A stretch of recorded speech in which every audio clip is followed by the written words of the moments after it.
I was talking with a friend, as most of my videos start off with discussions with friends, and there's this idea of there's a thin line between creepy and romantic, right? I think we've all heard of this, where like someone will do something for you, and like, for example, they'll come to your door late at night and give you like a bouquet of roses, or play your favorite song outside, or they'll come visit you at work and all this other stuff, and just do very sweet things, buy you gifts. And it's a thin line, because that can be very romantic or very creepy, but it just depends on whether or not you like the person.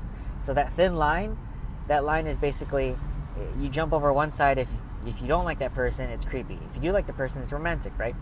But there's this other concept that I was thinking about, which is the same thing. There's a thin line between charming and annoying, right? Because if you like the person, then it's like, oh, that person's super charming. They're so quirky.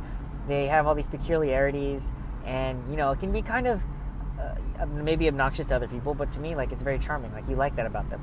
But if you don't like them, then it's just annoying, right? Like, their peculiarities. And so I guess the takeaway from this is, if someone is annoying you, or if someone is creepy, just know that it stems because you don't really like them, right? And not to say that your dislike might be justified or not justified, but just saying that, like, just a little bit of self-awareness, that if someone annoys you, maybe to someone else they could be really charming, maybe to themselves they're really charming, or if you think they're charming, then probably other people find them annoying because they don't like them. Same thing with creepy and romantic. That one's a little bit easier, because if you like the person, and obviously if the love of your life is doing all these things for you, it's super romantic. But if you obviously don't like the person, it's super creepy. So that's the thought of the day, is maybe just a little bit of self-awareness for how you see people, because you can see someone in one light, but in reality another person can see someone in a completely different light, or obviously they'll see themselves in a different light. So just a little bit of self-awareness. So that's the thought of the day, is that there's a thin line between creepy and romantic, but also a thin line between annoying and charming.